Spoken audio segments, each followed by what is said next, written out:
TET aspirants కోసం టీశాట్ నిర్వహిస్తున్నటువంటి orientation కార్యక్రమానికి స్వాగతం. ఈ వీడియోలో మనం లైట్ అనేటటువంటి పాఠ్యాంశంలో కీలకమైనటువంటి అంశాలు తెలుసుకునేటటువంటి ప్రయత్నం చేద్దాం.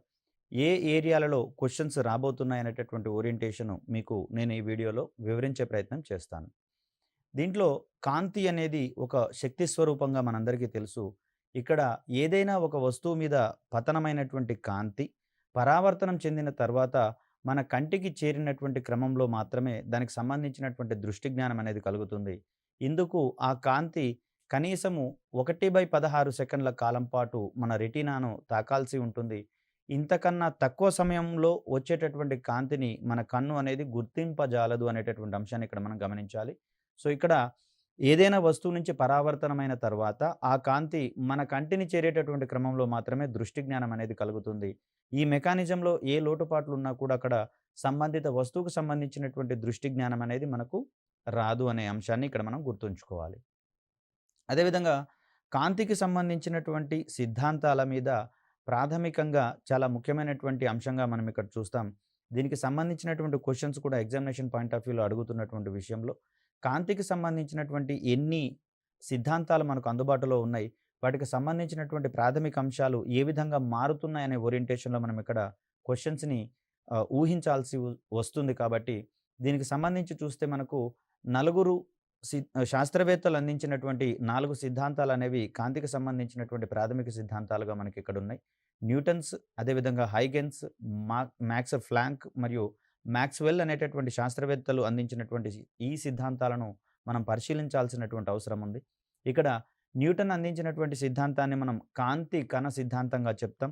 అదేవిధంగా కార్పస్క్యులర్ థియరీ ఆఫ్ లైట్ అనేటటువంటి పేరుతో దీన్ని మనం ఇంగ్లీష్‌లో చెప్తాము. అదేవిధంగా హైగెన్స్ అందించినటువంటి సిద్ధాంతాన్ని కాంతి తరంగ సిద్ధాంతము, వేవ్ థియరీ ఆఫ్ లైట్ అనేటటువంటి పేరుతో ఇక్కడ మనం చెప్తాం. మ్యాక్స్ ప్లాంక్ అందించినటువంటి సిద్ధాంతంగా క్వాంటం సిద్ధాంతం కనిపిస్తుంది. అదేవిధంగా మాక్స్‌వెల్ అందించినటువంటి సిద్ధాంతంగా కాంతి విద్యుదయస్కాంత తరంగ సిద్ధాంతం అనేది మనకి ఇక్కడ కనిపిస్తుంది. ఈ సిద్ధాంతాలు ప్రధానంగా కాంతి యొక్క తరంగ స్వభావాన్ని నిర్ధారించేటటువంటి క్రమంలో ఇచ్చినటువంటి సిద్ధాంతాలుగా మనకి ఇక్కడ కనిపిస్తూ ఉన్నాయి.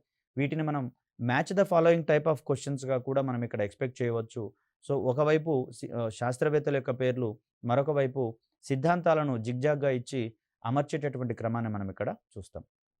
సో, కాంతి కణ సిద్ధాంతాలకు సంబంధించి చూస్తే కాంతి యొక్క స్వభావాన్ని ఒక్కొక్క సిద్ధాంతం ఏ విధంగా వివరించిందనే ఓరియంటేషన్ గనక మనం గమనిస్తే, ఇక్కడ న్యూటన్ కాంతి కణ సిద్ధాంతం అనేది పేరులోనే మనకు కనిపిస్తుంది.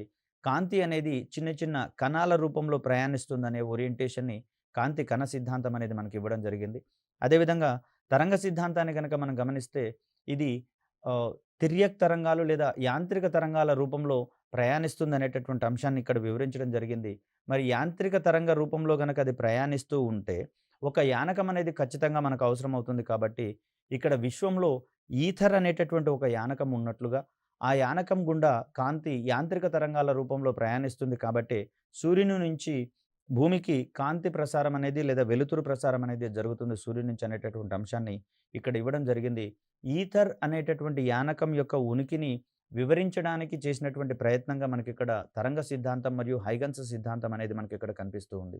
అదేవిధంగా మ్యాక్స్ ప్లాంక్ అందించినటువంటి క్వాంటం సిద్ధాంతాన్ని గనక మనం గమనిస్తే, కాంతి అనేది చిన్న చిన్న శక్తి ప్యాకెట్ల రూపంలో ప్రయాణిస్తుందనేటటువంటి అంశాన్ని ఇక్కడ వివరించడం జరిగింది. ఈ సిద్ధాంతము న్యూటన్ అందించినటువంటి కాంతి కణ సిద్ధాంతానికి కొంచెం సపోర్ట్‌గా ఉన్నట్లుగా మనకిక్కడ కనిపిస్తూ ఉంది. ఎందుకంటే ఇక్కడున్నటువంటి శక్తి ప్యాకెట్లని మనం చిన్న చిన్న కణాలకు సంబంధించినటువంటి అంశాలుగా మనం వివరించే ప్రయత్నం చేయవచ్చు.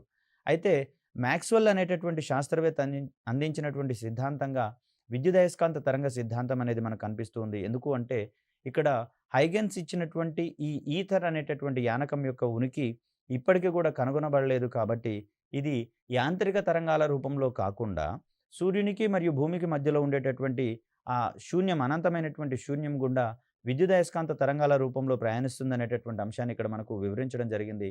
దీనికి ప్రధానంగా విద్యుదయస్కాంత తరంగాలు ప్రయాణించేటటువంటి క్రమంలో ఎలాంటి యానకం ఉండాల్సినటువంటి అవసరం లేదు. కేవలం యానకం ద్వారా ప్రయాణించేటటువంటి తరంగాలను యాంత్రిక తరంగాలంటాము. మరి సూర్యుడి నుంచి భూమికి మధ్యలో ఎటువంటి యానకం లేదు కాబట్టి ఖచ్చితంగా కాంతికి విద్యుదయస్కాంత తరంగాల స్వభావం ఉన్నట్లుగా మనకిక్కడ వివరించడం జరిగింది. సో, ఈ ఓరియంటేషన్‌లో కూడా మనం match the following type of question మనం ఎక్స్‌పెక్ట్ చేయవచ్చు. లేదా ఇండివిడ్యువల్‌గా అడిగేందుకు కూడా ఇక్కడ అవకాశం ఉన్నటువంటి పరిస్థితి మనకు కనిపిస్తుంది. అదేవిధంగా కాంతి వేగానికి సంబంధించి చూస్తే, న్యూటన్ అందించినటువంటి తరంగ సిద్ధాంతం ఏం చెప్తోంది అంటే, విరళ యానకంలో కాంతి అనేది తక్కువ వేగంతో ప్రయాణిస్తుందని, అదేవిధంగా సాంద్రతర యానకంలో అంటే ఏ యానకానికైతే సాంద్రత గరిష్టంగా ఉంటుందో దాన్ని మనం సాంద్రతర యానకం అంటాం. సాంద్రత తక్కువగా ఉన్నటువంటి దాన్ని విరళ యానకంగా చెప్తాం కాబట్టి, సాంద్రత తక్కువ ఉన్నటువంటి విరళ యానకంలో కాంతి వేగం తక్కువగా ఉన్నట్లుగా, అదేవిధంగా సాంద్రత గరిష్టంగా ఉన్నటువంటి లేదా సాంద్రత ఎక్కువగా ఉన్నటువంటి ఈ సాంద్రతర యానకంలో కాంతి యొక్క వేగం అనేది ఎక్కువగా ఉంటున్నట్లుగా కాంతి వేగం వివరించడం జరిగింది. అయితే కాలక్రమంలో చేసినటువంటి పరిశోధనల ద్వారా ఈ దృగ్విషయం తప్పని నిరూపించడం జరిగింది. తద్వారా సాంద్రత తక్కువగా ఉన్నటువంటి విరళ యానకంలో కాంతి వేగం గరిష్టంగా లేదా ఎక్కువగా ఉంటుందని, అదేవిధంగా సాంద్రత ఎక్కువగా ఉన్నటువంటి ఈ సాంద్రతర యానకంలో కాంతి వేగం అనేది తక్కువగా ఉంటున్నట్లుగా వివరించడం జరిగింది. మాక్స్ ప్లాంక్ మరియు మాక్స్‌వెల్ అందించినటువంటి సిద్ధాంతాలు కూడా ఈ దృగ్విషయాన్ని ధృవపరచడం జరిగింది. అదేవిధంగా కాంతి అనేది పలు రకాలైనటువంటి రంగులను ప్రదర్శిస్తుందనేటటువంటి విషయం మనందరికీ తెలిసిందే. ఈ క్రమంలో కాంతి యొక్క రంగుని నిర్ణయించేటటువంటి భౌతిక అంశాల ఆధారంగా కూడా తగు ఎక్స్‌ప్లనేషన్ అనేది ఇవ్వడం జరిగింది. ఇక్కడ కాంతి తరంగ సిద్ధాంతము కాంతి కణ సిద్ధాంతం ప్రకారము కాంతి యొక్క రంగు అనేది ఆ కణాల యొక్క పరిమాణం ఆధారంగా డిసైడ్ చేయబడుతుందని ఇక్కడ కణ సిద్ధాంతం వివరిస్తే, మిగిలినటువంటి సిద్ధాంతాలు మొత్తం గూడా కాంతి యొక్క రంగును వాటి యొక్క తరంగ దైర్ఘ్యం అనేది నిర్ధారిస్తుందనేటటువంటి అంశంగా ఇక్కడ ధృవపరచడం జరిగింది. సో, ఈ క్రమంలో చూస్తే కాంతి కణ సిద్ధాంతం అనేది రంగును నిర్ణయించే క్రమంలో వైఫల్యం చెందినట్లుగా మనం ఇక్కడ భావించాల్సి వస్తుంది. సో, ఇక్కడ కాంతిని దాని యొక్క రంగును ప్రధానంగా నిర్ణయించేటటువంటి అంశంగా మనకిక్కడ తరంగదైర్ఘ్యం అనేది కనిపిస్తూ ఉంది. కాంతి సిద్ధాంతాలకు సంబంధించినటువంటి అంశాలలో match the following type of questions అదేవిధంగా డైరెక్ట్‌గా అడిగేటందుకు కూడా అవకాశం ఉన్నటువంటి పరిస్థితిని మనం ఇక్కడ గమనించవచ్చు. కాంతి అనేటటువంటి పాఠంలో మరొక ముఖ్యమైనటువంటి అంశంగా కాంతి ధర్మాలను వివరించేటటువంటి ప్రయత్నాలు చేయాలి. సో, వీటికి సంబంధించి అప్లికేషన్ ఓరియంటేషన్‌లో మనకు గరిష్టంగా క్వెషన్స్ రావడం అనేది జరుగుతుంది కాబట్టి, కాంతి ధర్మాలకు సంబంధించినటువంటి అంశాలను గనక మనం గమనిస్తే, దీని యొక్క రుజు మార్గాన్ని మనం ఇక్కడ ప్రధానంగా ప్రస్తావించాల్సి వస్తుంది. అంటే కాంతి ఎల్లప్పుడూ రేఖీయ మార్గంలో లేదా రుజు మార్గంలో ప్రయాణిస్తుంది అనేటటువంటి అంశాన్ని ఇక్కడ మనం గమనిస్తే, ఈ కాంతి రుజుమార్గ వర్తన ఫలితంగా మనకు నీడలు ఏర్పడుతూ ఉంటాయి. సో, ఈ నీడలలో దట్టంగా నీడ ఉన్నటువంటి ప్రాంతాన్ని మనము ప్రఛాయ అని, మామూలుగా నీడ ఉన్నటువంటి ప్రాంతాన్ని ఉపఛాయ అనే అంశాన్ని మనం ఇక్కడ చూడవచ్చు. సో, ఈ ప్రఛాయ, ఉపఛాయ అనేటటువంటి అంశాల ఆధారంగా భూమి యొక్క చలనాలు మరియు చంద్రుడు మరియు సూర్యుని యొక్క చలనాల ఆధారంగా మనకి ఇక్కడ ఏర్పడేటటువంటి దృగ్విషయంగా గ్రహణాలు అనేటటువంటి అంశాన్ని ఇక్కడ మనం చూస్తాం. నీడలలోకి సంబంధితమైనటువంటి ఖగోళ వస్తువు గనక వచ్చినట్లయితే సంపూర్ణ గ్రహణం ఏర్పడుతుంది. ఉపఛాయ ప్రాంతంలోకి వచ్చినట్లయితే పాక్షిక గ్రహణం ఏర్పడుతుందనేటటువంటి అంశాన్ని కూడా మనం అక్కడ గమనించాలి. అదేవిధంగా కాంతికి ఉండేటటువంటి మరొక అంశము వేగంగా చెప్తాం. కాంతి వేగానికి సంబంధించి చూస్తే 3 × 10⁸ మీటర్స్ పర్ సెకండ్ వేగంతోటి ఇది ప్రయాణిస్తున్నట్లుగా మనం ఇక్కడ గమనించవచ్చు. ఇదే వేగము విద్యుదయస్కాంత తరంగాలన్నింటికీ ఉంటున్నటువంటి దృష్ట్యా విద్యుదయస్కాంత తరంగాలకు ఉండేటటువంటి ఒక కామన్ ధర్మంగా, ఉమ్మడి లక్షణంగా మనం ఇక్కడ అవి కాంతి వేగంతో ప్రయాణిస్తున్నాయి అనేటటువంటి ధర్మాన్ని గతంలో మనం వివరించే ప్రయత్నం చేశాను. మరొక ముఖ్యమైనటువంటి ధర్మాన్ని గనక మనం ఇక్కడ గమనిస్తే, కాంతికి సంబంధించి పరావర్తన ధర్మాన్ని మనం ఇక్కడ చెప్తాం. అంటే కాంతి ఏదైనా నునుపు తలం మీద పడినప్పుడు అది తిరిగి అదే యానకంలోకి ప్రయాణించేటటువంటి ధర్మాన్ని మనం ఇక్కడ పరావర్తన ధర్మంగా మనం ఇక్కడ చెప్తాం. నునుపు తలాలు మాత్రమే సంపూర్ణంగా పరావర్తనం చెందించేటటువంటి ధర్మాన్ని ప్రదర్శిస్తాయి. అదేవిధంగా గరుకు తలాలను గనక మనం గమనిస్తే అక్కడ పరావర్తన ధర్మం అనేది కొంత జిగ్‌జాగ్‌గా ఉండేందుకు అవకాశం ఉంటుంది. మరో రకంగా చూస్తే నునుపు తలాల మీద క్రమమైనటువంటి పరావర్తనం అనేది సంభవిస్తుంది. గరుకు తలాల మీద క్రమరహిత పరావర్తనం అనేది మనకు కనిపిస్తూ ఉంటుంది. కనుకనే నున్నగా ఉన్నటువంటి గాజు గ్లాస్ నుంచి అవతలి యొక్క వస్తువుల యొక్క ప్రతిబింబాలు అనేవి మనకు స్పష్టంగా కనిపిస్తున్నటువంటి పరిస్థితులలో గరుకుగా ఉన్నటువంటి ఉపరితలం కలిగినటువంటి ఆ గ్లాసెస్ నుంచి లేదా గాజు నుంచి మనం వాటి యొక్క చిత్రాలను కావచ్చు, ఇమేజెస్‌ని కావచ్చు మనము గమనించలేనటువంటి పరిస్థితి మనకు నిత్యకృత్యంలో కనిపించేటటువంటి అంశము. దీనికి సంబంధించినటువంటి ప్రాథమిక అంశంగా మనం పరావర్తనానికి సంబంధించినటువంటి అంశాన్ని మనం ఇక్కడ గమనించవచ్చు. ఇక్కడ పరావర్తనానికి సంబంధించినటువంటి మరొక కీలక అంశంగా పరావర్తన సూత్రాలకు సంబంధించినటువంటి అంశాన్ని చూస్తాం. మనకిక్కడ ఒక ప్లేన్ మిర్రర్ అనేది అమర్చడం జరిగింది. అక్కడ ఎరుపుగా ఉన్నటువంటి లైన్ ఆ బిందువు దగ్గర ఉన్నటువంటి నార్మల్ అభిలంబంగా మనం అక్కడ వర్తిస్తూ ఉంటాం. దీనికి ఎడమ వైపున ఉన్నటువంటిది పతన కిరణంగా మనం ఇక్కడ చెప్తాం.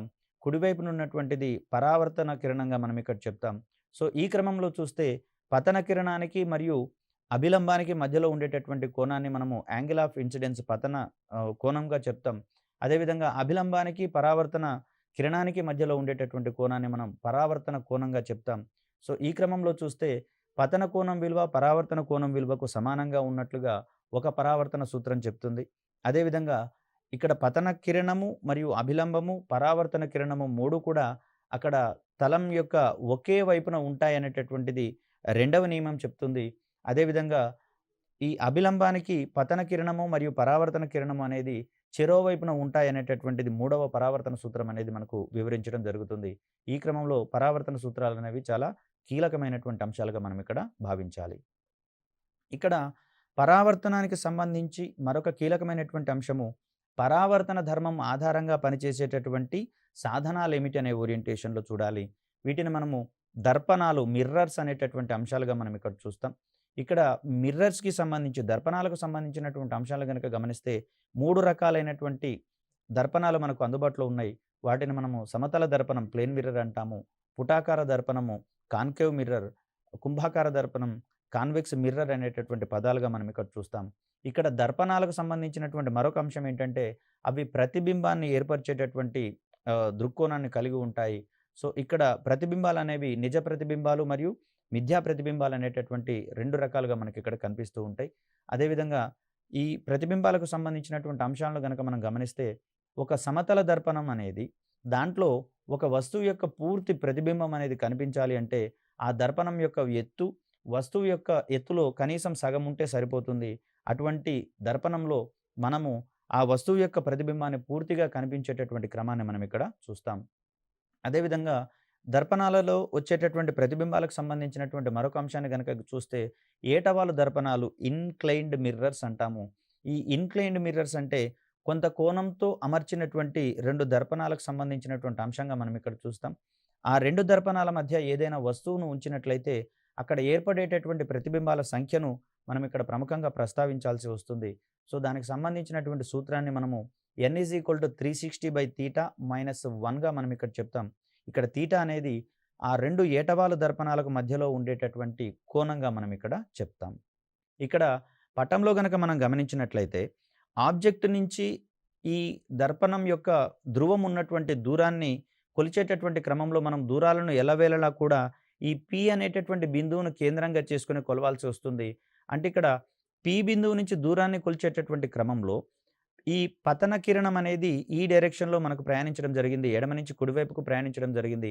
కానీ దూరాన్ని కొలిచేటటువంటి క్రమంలో మనం ఇక్కడ ఎడమ వైపుకి దూరాన్ని కొలవాల్సొస్తుంది కాబట్టి, ఈ రెండిటి యొక్క డైరెక్షన్ అనేది పరస్పరం వ్యతిరేకంగా ఉంది కాబట్టి, ఈ సందర్భంలో P అనే బిందువు నుంచి ఆబ్జెక్ట్ ఉన్నటువంటి దూరాన్ని మనం రుణాత్మకంగా తీసుకుంటాం. వాస్తవానికి దూరాలను మనం రుణాత్మకంగా తీసుకోకూడదు. కానీ ఇక్కడ నెగెటివ్ సైన్ అనేది అది పతన కిరణం యొక్క వ్యతిరేక దిశలో దూరాన్ని కొలుస్తున్నట్లుగా మనం పరిగణించాల్సి వస్తుంది. అదేవిధంగా P బిందువు నుంచి ఇమేజ్ ఏర్పడినటువంటి బిందువు యొక్క దూరాన్ని గనక మనం గమనించాల్సి వస్తే, ఇక్కడ P బిందువు నుంచి తీసుకునేటటువంటి క్రమంలో మనం ప్రయాణించేటటువంటి దిశ పతన కిరణం యొక్క దిశలోనే ఉంది కాబట్టి, ఈ పర్టిక్యులర్ సందర్భంలో మనకు ఆ దూరాన్ని మనం పాజిటివ్‌గా తీసుకోవాల్సి ఉంటుంది. అదేవిధంగా ఆబ్జెక్ట్ యొక్క ఎత్తును గనక మనం గమనించాల్సి వస్తే, ఇది ప్రధాన అక్షం నుంచి నిలువుగా ఉన్నటువంటి పరిస్థితులలో దీని యొక్క ఎత్తుని పాజిటివ్‌గా తీసుకుంటాం. అదేవిధంగా దిగువ వైపుకు ఉన్నట్లయితే దాన్ని మనం నెగెటివ్‌గా తీసుకుంటాం. అయితే ఆబ్జెక్ట్ ఎల్లప్పుడూ కూడా ప్రధాన అక్షానికి నిటారుగా ఉంటుంది కాబట్టి, ఇక్కడ ఎత్తు అనేది పాజిటివ్‌గా ఉంటుంది. అదేవిధంగా ఇమేజ్‌ని గనక మనం గమనిస్తే కొన్ని సందర్భాలలో ఇక్కడ దిగువ వైపు కూడా ఉండే అవకాశాలుంటాయి కాబట్టి, ఆ సందర్భంలో నెగెటివ్‌గా తీసుకుంటాం. ప్రస్తుతం ఉన్నటువంటి ఈ సందర్భంలో మనకు ఇమేజ్ యొక్క హైట్ అనేది పాజిటివ్‌గా తీసుకుంటాం. ఎందుకంటే ప్రధాన అక్షం నుంచి అది నిటారుగా పై దిశలో ఉన్నటువంటి పరిస్థితి మనకిక్కడ కనిపిస్తుంది. అదేవిధంగా నాభ్యంతరం అనేది ధనాత్మకమా, రుణాత్మకమా అనే అంశాన్ని గనక మనం ఇక్కడ గమనిస్తే, ఇక్కడ P బిందువు నుంచి F అనేటటువంటి పాయింట్ రైట్ సైడ్‌లో ఉంది కాబట్టి, ఈ దూరాన్ని గమనించేటటువంటి క్రమంలో మనము పతన కిరణం ప్రయాణించేటటువంటి మార్గంలోనే ప్రయాణిస్తూ ఉన్నాం కాబట్టి, ఈ సందర్భంలో నాభ్యంతరం అనేది ధనాత్మకంగా ఉన్నట్లుగా మనం ఇక్కడ గమనించవచ్చు. అదేవిధంగా ఈ పుటాకార దర్పణానికి గనక మనం గమనిస్తే, ఇది కిరణాలను ఆహ్, ఆపోజిట్ డైరెక్షన్‌లో చేపడుతుంది కాబట్టి, ఎఫ్ అనేటటువంటి బిందువు ఇటువైపు ఉంటుంది. ఈ సందర్భంలో పి నుంచి ఎఫ్‌కు మధ్య ఉండేటటువంటి దూరాన్ని మనము పతన కిరణము ప్రయాణించేటటువంటి దిశకు ఆపోజిట్ డైరెక్షన్‌లో తీసుకుంటాం కాబట్టి, అక్కడ రుణాత్మక నాభ్యంతరాన్ని నమోదు చేసేటటువంటి పరిస్థితిని మనం అక్కడ గమనించవచ్చు. ఇవి మనము సంజ్ఞా సాంప్రదాయానికి సంబంధించినటువంటి అంశాలుగా మనం ఇక్కడ చూస్తాం. ఈ సందర్భంలో కుంభాకార దర్పణానికి సంబంధించినటువంటి నాభ్యంతరాన్ని మనం ఇక్కడ ధనాత్మక నాభ్యంతరంగా చెప్పే పరిస్థితిని మనం ఇక్కడ గమనించాలి. సో, ఇక్కడ కుంభాకార దర్పణాలకు సంబంధించినటువంటి ఉపయోగాలను గనక మనం గమనిస్తే, వీటిని మనము మేకప్ అద్దాలుగా వాడేటటువంటి క్రమాన్ని మనం ఇక్కడ గమనించవచ్చు. అదేవిధంగా సెలూన్‌లలో ఉపయోగించేటటువంటి అద్దాలను మనం ఇక్కడ కుంభాకార దర్పణాలుగా పరిగణించాల్సి ఉంటుంది. అదేవిధంగా వాహనాల యొక్క సైడ్ వ్యూ మిర్రర్స్‌ని గనక మనం గమనిస్తే, అక్కడ కూడా కుంభాకార దర్పణాల యొక్క ఉపయోగం అనేది మనకు గరిష్టంగా కనిపిస్తూ ఉంటుంది. సో దట్ ఏంటంటే, దూరంగా ఉన్నటువంటి వాహనాల యొక్క ఇమేజ్ కూడా మనం క్లియర్‌గా అందులో చూడడానికి అవకాశం అనేది మనకు కల్పించబడింది. ఇక్కడ ఇది మనకు పుటాకార దర్పణానికి సంబంధించినటువంటి అంశంగా మనం ఇక్కడ చూస్తూ ఉన్నాం. సో, దీనికి సంబంధించినటువంటి అంశాలను గనక మనం గమనిస్తూ ఉంటే, ఇక్కడ ఈ ఇమేజ్ అనేది కనిపిస్తుంది. ఇమేజ్ నుంచి వెలువడినటువంటి కాంతి అనేది ఈ పుటాకార తలం మీద పతనమైన తర్వాత ఇది కేంద్రీకరించడం అనేది జరిగింది. సో, ఈ క్రమంలో చూస్తే పుటాకార దర్పణాన్ని మనము కేంద్రీకరణ దర్పణంగా మనం ఇక్కడ చెప్తాం. సో, ఈ బిందువు మనం పి అనేటటువంటి బిందువును చూపిస్తుంది. ఇక్కడి నుంచి ఆబ్జెక్ట్ అనేది మనకు పతన కిరణం ప్రయాణించేటటువంటి డైరెక్షన్‌కి ఆపోజిట్ డైరెక్షన్‌లో తీసుకుంటాం కాబట్టి, ఈ సందర్భంలో కూడా మనకు ఈ ఆబ్జెక్ట్ ఉన్నటువంటి దూరం అనేది రుణాత్మకంగా మనకిక్కడ కనిపిస్తూ ఉంది. అదేవిధంగా ఎఫ్ అనేది ఈ పుటాకార దర్పణం యొక్క నాభిని తెలియజేస్తుంది. ఈ క్రమంలో ఈ నాభి ఉన్నటువంటి దూరాన్ని గనక మనం కొలవాలి అంటే, తిరిగి పతన కిరణం ప్రయాణించినటువంటి దిశకు వ్యతిరేక దిశలో మనం ప్రయాణించాల్సి వస్తుంది కాబట్టి, ఈ సందర్భంలో దీని యొక్క నాభి అనేది మనకు రుణ దిశగా ఉన్నట్లుగా మనం చూస్తాం. ఈ పోల్ ధ్రువానికి మరియు నాభికి మధ్య ఉన్నటువంటి దూరాన్ని మనం ఇక్కడ నాభ్యంతరంగా చెప్తున్నటువంటి పరిస్థితులలో, ఇక్కడ పుటాకార దర్పణం యొక్క నాభ్యంతరం అనేది రుణాత్మకంగా ఉన్నట్లుగా మనకిక్కడ కనిపిస్తూ ఉంది. అంటే పుటాకార దర్పణాలకు నాభ్యంతరము రుణాత్మకంగా ఉన్నట్లుగా, కుంభాకార దర్పణాలకు నాభ్యంతరం అనేది ధనాత్మకంగా ఉన్నట్లుగా మనం ఇక్కడ గమనించాల్సి వస్తుంది. అదేవిధంగా ఇమేజ్‌ని గనక మనం ఇక్కడ గమనిస్తే, ఇది తలక్రిందులైనటువంటి ఇమేజ్‌గా మనకిక్కడ కనిపిస్తుంది కాబట్టి, దీని యొక్క ఎత్తును మనం ఇక్కడ నెగెటివ్‌గా తీసుకునేటటువంటి ప్రయత్నం చేస్తాం. అదేవిధంగా ఇమేజ్ ఫార్మ్ అయినటువంటి డిస్టెన్స్ కూడా చూస్తే, ఇక్కడ దూరాన్ని కొలిచేటటువంటి క్రమంలో మనం పతన కిరణం ప్రయాణించేటటువంటి దిశకు వ్యతిరేక దిశలో ప్రయాణించాల్సి వస్తుంది కాబట్టి, ఈ పర్టిక్యులర్ సందర్భంలో ఆబ్జెక్ట్ యొక్క దూరము రుణాత్మకంగా చూపించాల్సి వస్తుంది.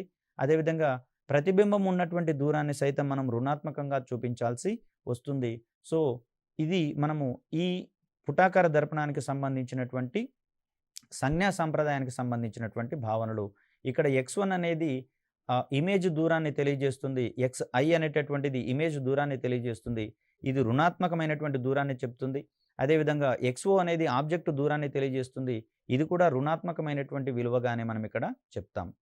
ఇక్కడ పుటాకార దర్పణాలకు సంబంధించినటువంటి ఉపయోగాలను గనక మనం గమనిస్తే, వీటిని రిఫ్లెక్టర్స్‌గా వినియోగించేటటువంటి పరిస్థితి మనకు కనిపిస్తూ ఉంది. ముఖ్యంగా చూసినట్లయితే వాహనాల యొక్క హెడ్‌లైట్‌లలో కావచ్చు, అదేవిధంగా టార్చ్ లైట్‌లలో కావచ్చు, వీటిని మనము సుదూర ప్రాంతాలకు ప్రయాణింపజేసేలా రిఫ్లెక్టర్స్‌గా వాడేటటువంటి క్రమాన్ని ఇక్కడ మనం చూస్తాం. మరొక అంశాన్ని గనక మనం ఇక్కడ గమనించినట్లయితే, ఈ రిఫ్లెక్టర్స్‌గా వాడేటటువంటి సందర్భంలో బల్బును ఏ పొజిషన్‌లో వాడాలి అంటే, అక్కడ ఆ పుటాకార దర్పణం యొక్క నాభి బిందువు వద్ద ఈ ఎలక్ట్రిక్ బల్బ్ ఉండేలా చూస్తారు. తద్వారా ఎలక్ట్రిక్ బల్బు నుంచి వెలువడినటువంటి కాంతి కిరణాలు పుటాకార దర్పణం మీద పడి పతనమైన తర్వాత, అది అనంత దూరాలకు ప్రయాణించేటటువంటి క్రమాన్ని మనం అక్కడ గమనించవచ్చు. ఇది కేవలము నాభి బిందువు వద్ద అక్కడ విద్యుత్ బల్బును ఏర్పాటు చేసినటువంటి ఫలంగా మనం అక్కడ చూడవచ్చు. అదేవిధంగా మరికొన్ని ఉపయోగాలను గనక మనం గమనించినట్లయితే, ఈఎన్‌టీ వైద్యులు సైతం వాడేటటువంటి దర్పణంగా మనకిక్కడ పుటాకార దర్పణం అనేది కనిపిస్తుంది. అదేవిధంగా సోలార్ హీటింగ్ డివైసెస్ లేకపోతే సోలార్ కుక్కర్స్ అంటాము.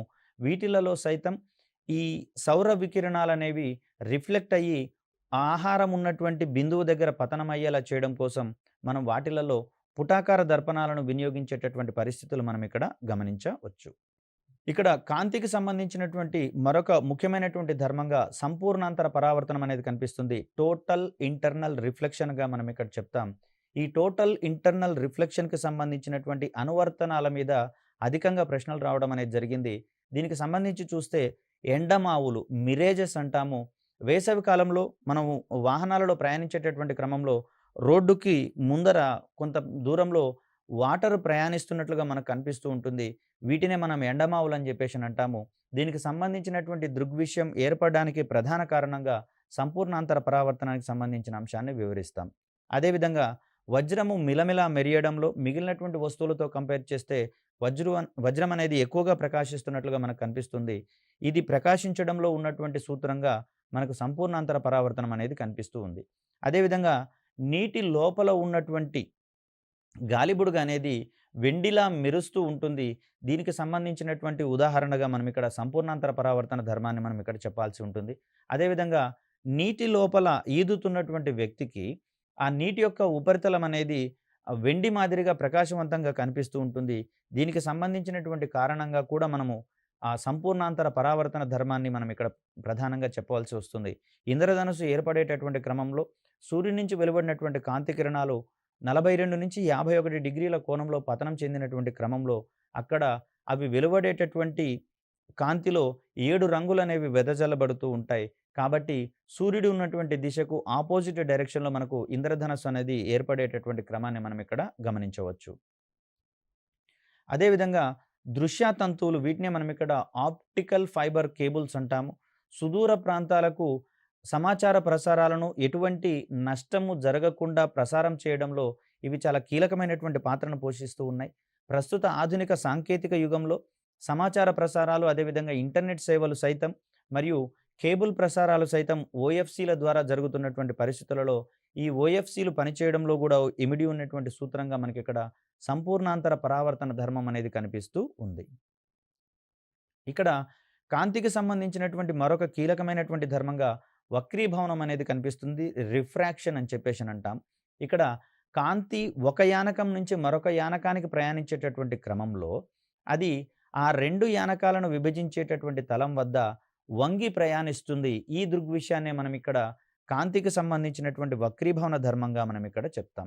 అంటే సాంద్రతర యానకం నుంచి విరళ యానకంలోకి ప్రయాణించేటటువంటి క్రమంలో అంటే 2 సాంద్రతర యానకాలు అయితే మనకు ఎటువంటి ప్రాబ్లమ్ లేదు. కానీ సాంద్రతర యానకం నుంచి విరళ యానకంలోకి ప్రయాణించేటటువంటి క్రమంలో లేదా విరళ యానకంలోంచి సాంద్రతర యానకంలోకి ప్రయాణించేటటువంటి క్రమంలో ఆ 2 యానకాల మధ్యలో ఉండే సాంద్రతలోని తేడాల వల్ల కాంతి ప్రయాణించేటటువంటి మార్గంలో మార్పు అనేది సంభవిస్తుంది. దీన్నే మనం ఇక్కడ కాంతికి సంబంధించినటువంటి వక్రీభవన ధర్మంగా మనం ఇక్కడ చెప్తాం. ఆ 2 యానకాల యొక్క విభాజక తలం వద్ద కాంతి దాని యొక్క వేగాన్ని మార్చుకొని వంగి ప్రయాణించేటటువంటి ధర్మాన్నే మనం ఇక్కడ వక్రీభవన ధర్మంగా మనం ఇక్కడ చెప్తాం. సో, ఇక్కడ చూస్తే వైట్ కలర్‌లో ఉన్నది మనకిక్కడ విరళ యానకంగా కనిపిస్తూ ఉంది. రేరర్ మీడియం అంటాం. అదేవిధంగా బ్లూ కలర్‌లో కనిపిస్తుంది మనకు సాంద్రతర యానకం డెన్సర్ మీడియాగా మనం ఇక్కడ చెప్తాం. ఇక్కడ పింక్ కలర్‌లో కనిపిస్తుంది మనకు ఆ బిందువు వద్ద ఉన్నటువంటి అభిలంబంగా మనం ఇక్కడ చెప్తాం. సో, పతన కిరణము N2 అనేటటువంటి యానకం నుంచి వస్తున్నట్లుగా మనకిక్కడ కనిపిస్తుంది. సారీ, ఇక్కడ పతన కిరణం అనేది N1 అనేటటువంటి యానకంగా ప్రయాణిస్తున్నటువంటి క్రమాన్ని మనం ఇక్కడ చూస్తూ ఉన్నాం. అదేవిధంగా N2 అనేటటువంటి యానకంలో ప్రయాణించేటటువంటి క్రమంలో అక్కడ కాంతి కిరణం అనేది బెండ్ అయినట్లుగా మనకక్కడ కనిపిస్తూ ఉంది. ఇక్కడ θ1 అనేటటువంటిది మనకు పతన కిరణానికి మరియు అభిలంబానికి మధ్యలో ఉండేటటువంటి కోణాన్ని తెలియజేస్తుంది. దాన్నే మనము పతన కోణంగా చెప్తాం. అదేవిధంగా θ2 అనేది అభిలంబానికి మరియు వక్రీభవన కిరణానికి మధ్యలో ఉండేటటువంటి కోణాన్ని మనకక్కడ తెలియజేస్తుంది. కాబట్టి దీన్ని మనం ఇక్కడ వక్రీభవన కోణంగా చెప్తాం. ఈ క్రమంలో చూస్తే స్నెల్స్ లా అనేటటువంటిది మనకొకటి కనిపిస్తూ ఉంది. దీంట్లో భాగంగా N1 into sin θ1 is equal to N2 into sin θ2 అనేటటువంటి అంశాన్ని ఇక్కడ మనం గమనించవచ్చు. ఇక్కడ N1 మరియు N2లకు మధ్యలో ఉండేటటువంటి ఆ నిష్పత్తిని మనం ఇక్కడ వక్రీభవన నిష్పత్తి లేదా వక్రీభవన గుణకంగా మనం అక్కడ చెప్తాం. సో దట్ sin θ1 sin θ2 అనేటటువంటి విలువ మనకక్కడ వక్రీభవన గుణకంగా మనం అక్కడ చెప్తాం 2 యానకాలకు సంబంధించి. సో, వజ్రానికి సంబంధించి చూస్తే అధిక వక్రీభవన గుణకం ఉన్నటువంటి కారణంగా అది మిలమిలా మెరిసేటటువంటి క్రమాన్ని మనం అక్కడ గమనించవచ్చు. వజ్రానికి అత్యధిక వక్రీభవన గుణకం ఉన్నట్లుగా మనం ఇక్కడ గమనించాలి. సో, వక్రీభవన గుణకం ఆధారంగా పనిచేసేటటువంటి కటకాలకు సంబంధించి అంశాలు మనం చాలా కీలకంగా భావించాల్సి వస్తుంది. సో, టైం అయిపోయిందా? టైం అయిపోయిందా? సో, దీని వరకు కంప్లీట్ చేసేద్దాం. సో, ఇక్కడ స్నెల్స్ నియమానికి సంబంధించినటువంటి అంశాలు ఇంకా 2 మినిట్స్ ఉందా? ఓకే. రైట్. సో, ఇక్కడ వక్రీభవనం ఆధారంగా పనిచేసేటటువంటి సాధనాలను గనక మనం గమనిస్తే కటకాలను వీటికి చెప్పాల్సి వస్తుంది. లెన్స్ అంటాము. ఇక్కడ కటకాలకు సంబంధించినటువంటి అంశాలను గనక మనం గమనిస్తే కుంభాకార కటకాలు మరియు పుటాకార కటకాలు అనేటటువంటివి 2 రకాలుగా మనకిక్కడ కనిపిస్తూ ఉన్నాయి. సో, ఇక్కడ కుంభాకార కటకం అనేది కాంతిని కేంద్రీకరిస్తుందని, పుటాకార కటకము కాంతిని వికేంద్రీకరిస్తుందనేటటువంటి ధర్మాలుగా మనం ఇక్కడ చెప్తాం. సో, కాంతికి సంబంధించి చూస్తే రుజుమార్గం అనేది, అదేవిధంగా కాంతికి సంబంధించినటువంటి వేగము ప్రముఖమైనటువంటి అంశంగా మనకు కనిపిస్తూ ఉంది. అదేవిధంగా పరావర్తనానికి సంబంధించి చూస్తే ఏటవాలు దర్పణాలకు సంబంధించినటువంటి అంశాలు, అదేవిధంగా సమతల దర్పణము, కుంభాకార దర్పణం మరియు పుటాకార దర్పణాలకు సంబంధించినటువంటి అంశాలు చాలా కీలకమైనవి. ఇక్కడ కుంభాకార దర్పణాలకు సంబంధించి చూసినా, పుటాకార దర్పణాలకు సంబంధించి చూసినా వాటి యొక్క కేంద్రీకరణ ధర్మము లేదా వికేంద్రీకరణ ధర్మం అనేది చాలా మనకు క్రూషియల్‌గా కనిపిస్తూ ఉంది. కుంభాకార దర్పణాన్ని గనక అబ్జర్వ్ చేస్తే మనకక్కడ అది కాంతిని వికేంద్రీకరిస్తున్నట్లుగా మనకు కనిపిస్తుంది. పుటాకార దర్పణాన్ని గనక మనం గమనిస్తే కాంతిని కేంద్రీకరించేటటువంటి ధర్మాన్ని అక్కడ ప్రదర్శిస్తుంది. అదేవిధంగా వీటి నాభ్యంతరాల యొక్క విలువ ధనాత్మకమా? రుణాత్మకమా? అదేవిధంగా ఆబ్జెక్ట్‌కి సంబంధించి అయితే చూస్తే మనం అన్నీ కూడా రుణాత్మక విలువలే తీసుకుంటూ ఉంటాం. కానీ ఇమేజ్‌కి సంబంధించి చూస్తే అక్కడ దర్పణాల ఆధారంగా ఇమేజ్ అనేది మారుతూ ఉంది కాబట్టి దూరం అనేది రుణాత్మకము మరియు ధనాత్మకం అయ్యేటటువంటి అంశం ఉంది. సో, ఇక్కడ దూరాలను కనుగొనేటటువంటి అంశంలో భాగంగా కార్టీజియన్ సంజ్ఞా సంప్రదాయం అనేది కీలకంగా ఉంటుంది కాబట్టి దీనికి సంబంధించినటువంటి అంశాలను మనం అంతా గమనించాము. సో, వీటన్నిటిని ప్రాక్టికల్‌గా పటరూపంలో అబ్జర్వ్ చేస్తూ నేర్చుకున్నట్లయితే అవగాహన ఎక్కువగా ఉంటుంది. విషయాలను మర్చిపోకుండా మనము ఆహ్, ఎక్కువ కాలం పాటు గుర్తుంచుకునేటందుకు వీలుంటుంది కాబట్టి సంబంధిత అంశాలు మొత్తం కూడా క్షుణ్ణంగా పరిశీలించి ప్రశ్నలకు ఆన్సర్‌లు మనము పెట్టాల్సి ఉంటుంది. మరొక చక్కటి వీడియోతో మిమ్మల్ని కలిసేటటువంటి ప్రయత్నం చేస్తాను. అప్పటి వరకు సెలవు. ధన్యవాదాలు.